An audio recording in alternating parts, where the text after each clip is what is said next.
Good morning all of you and welcome to this session of vocabulary. आज मैं आपके साथ हूँ एसएससी के क्वेश्चंस के साथ। एसएससी में जो अपोजिट वर्ड्स का सेक्शन होता है और जिसको हम एंटोनिम्स के नाम से भी जानते हैं, उससे रिलेटेड एक्सरसाइज है। तो करने का वही स्टाइल जो 2-3 दिन पहले मैंने इंट्रोड्यूस किया था कि पहले क्वेश्चन से रिलेटेड वर्ड्स आपके सामने स्क्रीन पे हैं, उनके मीनिंग को डिस्कस कर लेंगे और तब क्वेश्चन पे अगर हम जाते हैं तो हमारे लिए काम बिल्कुल आसान होता है और हम आसानी से करेक्ट आंसर तक पहुंचते हैं। तो let us start with the meaning of the words given on the screen. First word is consternation, noun है। कॉन्स्टर्नेशन मीन्स होता है चिंता या दुख की जो फीलिंग होती है, that is called consternation. Improper means असमुचित, जो चीज़ प्रॉपर नहीं है उसका अपोजिट वर्ड है इम्प्रॉपर, एडजेक्टिव। रिलायबल मीन्स जिस पे भरोसा किया जा सके, जैसे he is a reliable man, you can rely upon him, वहाँ पे एज एन एडजेक्टिव यूज़ किया जाता है। नेक्स्ट इज अनसिम्पैथेटिक, ये भी एक अनप्लेजेंट एडजेक्टिव है। अनसिम्पैथेटिक मीन्स जिसमें सहानुभूति ना हो। Next is ओवरबियरिंग। ओवरबियरिंग एक एडजेक्टिव है, इसका मतलब होता है ज़्यादा रौब दिखाने वाला। उसके लिए हम लोग वर्ड यूज़ करते हैं overbearing. Some bosses are overbearing. Next is indifferent. Indifferent means उदासीन, जिसको दूसरे से कोई मतलब नहीं है, who does not take interest in others is called indifferent. Next is adulteration. ये एक फेनोमेनन है, एक प्रोसेस है जिसमें हम मिक्स कर देते हैं, मिलावट कर देते हैं, उसके लिए वर्ड यूज़ किया जाता है एडल्ट्रेशन। जैसे मिल्क एडल्ट्रेशन का मामला सामने आता है। Next word is efficacious. Efficacious means होता है इफेक्टिव। जैसे अभी भी बोर्ड पे, क्लासरूम में बोर्ड पे पढ़ाने वाला जो मेथड है, that is still efficacious, result देने वाला होता है। Next is insolent. Insolent is a person who is rude, और जो दूसरों के प्रति रेस्पेक्ट नहीं दिखाता, अभद्र होता है, रूखे स्वभाव का होता है, he is called insolent. Next is purification. Purification एक नाउन है और इसका मतलब होता है किसी चीज़ को प्योर बनाने का प्रोसेस या शुद्ध करने का process. So this is a noun. Next productive. Productive एक एडजेक्टिव है, जो रिजल्ट देने वाली चीज़ होती है, that is called productive.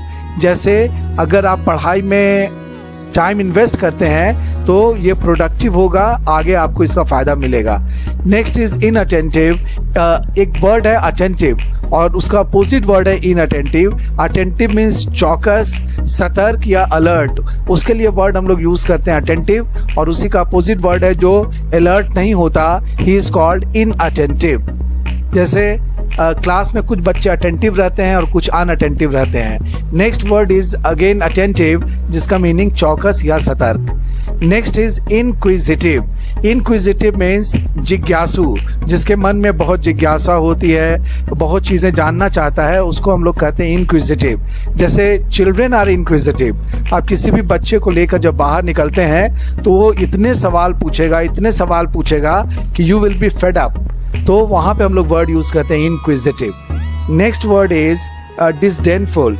Disdainful means disdainful is a person who shows insult to others, जो दूसरों के बेइज्जती करने वाला होता है या दूसरों के प्रति घृणा रखता है, उसके लिए हम लोग यूज़ करते हैं word disdainful. This is an unpleasant adjective. Next is restless. Restless means बेचैन। जैसे कभी कभी जब हम परेशानी में होते हैं, ख़राब परिस्थिति में फंसे होते हैं, then we become restless. Next is urgent. Urgent means बहुत ज़रूरी, अति आवश्यक, या अति आवश्यक के लिए वर्ड हम लोग यूज़ करते हैं अर्जेंट। जैसे ये इशू अर्जेंट है, we should attend to it. Next is normalisation. This is again a phenomenon. Normal means होता है सामान्य, और सामान्य बनाने की प्रक्रिया को हम लोग कहते हैं नॉर्मलाइजेशन। जैसे normalisation of life is difficult after this lockdown. Lockdown के बाद भी जीवन का सामान्य होना ये थोड़ा मुश्किल होगा। Next word is intrusive. Intrusive means होता है जो चीज़ डिस्टर्बिंग होती है या परेशान करने वाली होती है और उसकी वजह से हमारा ध्यान उसकी तरफ चला जाता है, that is called intrusive. Next is rejuvenation. Rejuvenate एक वर्ब है, उसी से बना हुआ नाउन है रिजुविनेशन। ये भी एक फेनोमेनन है, किसी चीज़ में नई ऊर्जा का संचार करना या ताजगी भरना, दैट इज कॉल्ड रिजुविनेशन। जैसे if you apply some good cream on your face it gets rejuvenated, वहाँ पे हम लोग इस वर्ड को यूज़ करते हैं। Next word is arrogant. Arrogant is again an unpleasant adjective. Arrogant means होता है घमंडी। एक वर्ड होता है प्राउड या प्राउड, और दूसरा वर्ड है एरोगेंट। तो arrogant is used negatively.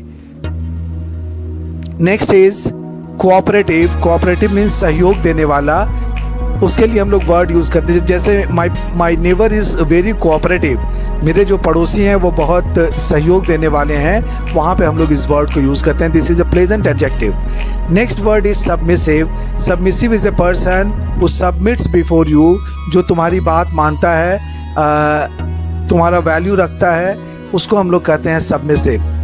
Next is indifferent. Indifferent means indifferent question में भी आपको मिलेगा 2 बार, इसीलिए यहाँ पर भी 2 बार लिखा गया है, but it has already been described. Indifferent means उदासीन, who does not take interest in others.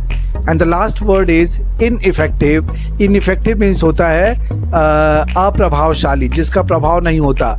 जैसे he is an ineffective speaker और इनइफेक्टिव लीडर, उसका प्रभाव अपने लोगों पर, अपने श्रोताओं पर या अपने अनुयायियों पे नहीं पड़ता, अप्रभावशाली है, तो उसको हम लोग कहते हैं ineffective. So these are 25 words जिसको मैंने आपके सामने डिस्कस किया।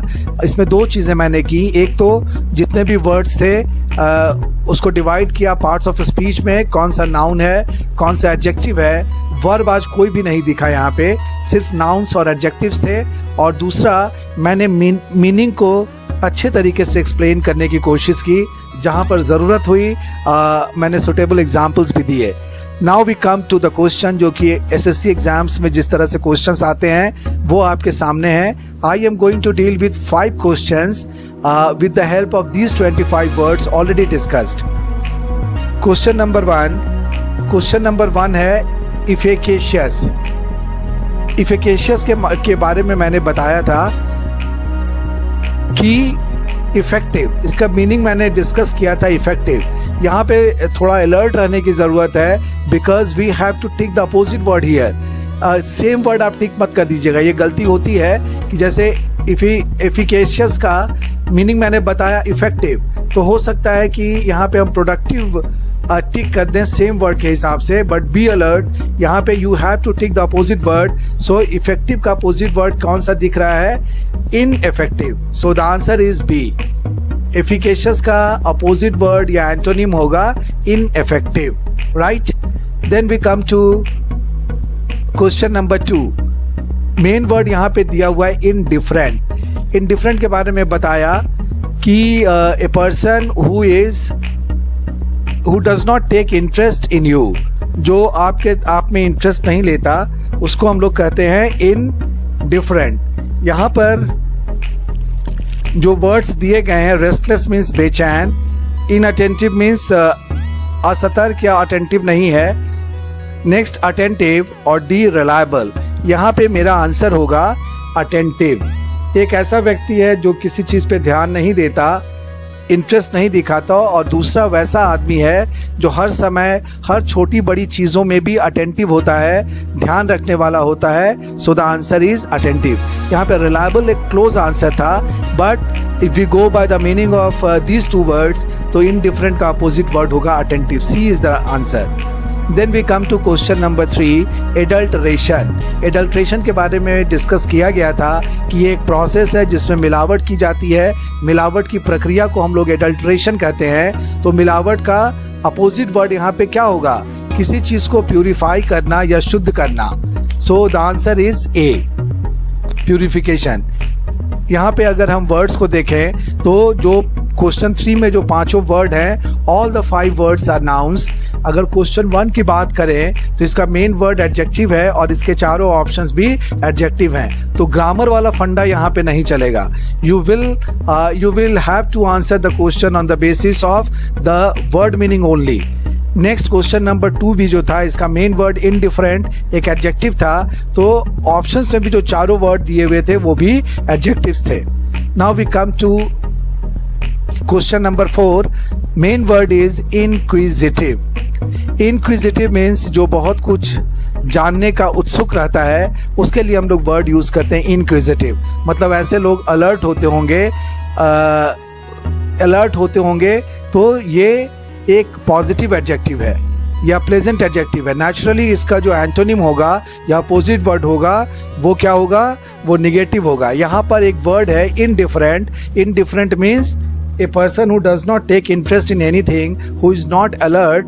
तो इसीलिए इनक्विजिटिव का अपोजिट वर्ड यहाँ पे होगा इनडिफरेंट। इनक्विजिटिव एक एडजेक्टिव है और यहाँ पर भी जो चारों वर्ड्स दिए गए हैं वो चारों ही एडजेक्टिव्स हैं। Now we come to the last question, question number 5। यहाँ पे जो मेन वर्ड है that is insolent। Insolent means if a person is insolent, if he is rude, जो रूड होता है, जो दूसरों का आदर नहीं करता, उसको हम लोग कहते हैं insolent। ये एक एडजेक्टिव है और नीचे के जो चारों ऑप्शंस हैं वो भी यहाँ पर एडजेक्टिव हैं। तो वैसा व्यक्ति जो रूड होता है, दूसरों की बात नहीं मानता, दूसरों की इज्जत नहीं करता, उसका अपोजिट वर्ड क्या होगा? उसका अपोजिट वर्ड होगा सबमिसिव। सबमिसिव मीन्स जो दूसरों की बात मानता है, दूसरों के सामने झुक के रहता है। So the answer is A. B C D भी एडजेक्टिव हैं, लेकिन मीनिंग वाइज इंसोलेंट का अपोजिट वर्ड यहाँ पर होगा submissive and the answer is A. तो इस तरह से हमने पांचों क्वेश्चंस किए। अगर इन पांचों क्वेश्चन के जवाब में आपको जरा सा भी डाउट लगता है, कभी कभी क्या होता है, जो ऑल्टरनेटिव्स दिए गए होते हैं वो बहुत क्लोज होते हैं। हो सकता है कि आपको लगे कि सर ने इस क्वेश्चन का आंसर ए टिक कराया है, लेकिन मेरे हिसाब से ये सी होना चाहिए। तो you are always welcome to ask these doubts in comment box. Comment में आप मेरे से पूछ सकते हैं अगर जरा सा भी आपके मन में डाउट होता है तो, क्योंकि अगर एग्जाम में डाउट हो जाएगा तो you will lose the question. अब मीनिंग जानते हुए भी हो सकता है कि आपका आंसर गलत हो जाए। कल फिर एक अच्छे एक्सरसाइज, एक नए एक्सरसाइज के साथ हम आपसे मुखातिब होंगे। अगर आपको ये वीडियो अच्छा लगा होगा, कुछ लोगों के कमेंट्स भी आए हैं कि ये बहुत ही यूज़फुल वीडियो है, इससे हमारी वोकैबुलरी अगर अच्छी होगी तो इंग्लिश लिखने की कला भी जो है वो भी मेरी समृद्ध बन जाएगी। We will become enriched as far as written English is concern. वहाँ भी ये मददगार साबित होगी। अगर आपको ये वीडियो अच्छा लगा तो लाइक कीजिएगा, शेयर कीजिएगा और ज़्यादा से ज़्यादा सब्सक्राइब करने की कोशिश कीजिएगा। कल फिर मिलेंगे एक नए वीडियो के साथ, एक नए एक्सरसाइज के साथ। Till then, good bye, take care, stay healthy, stay home.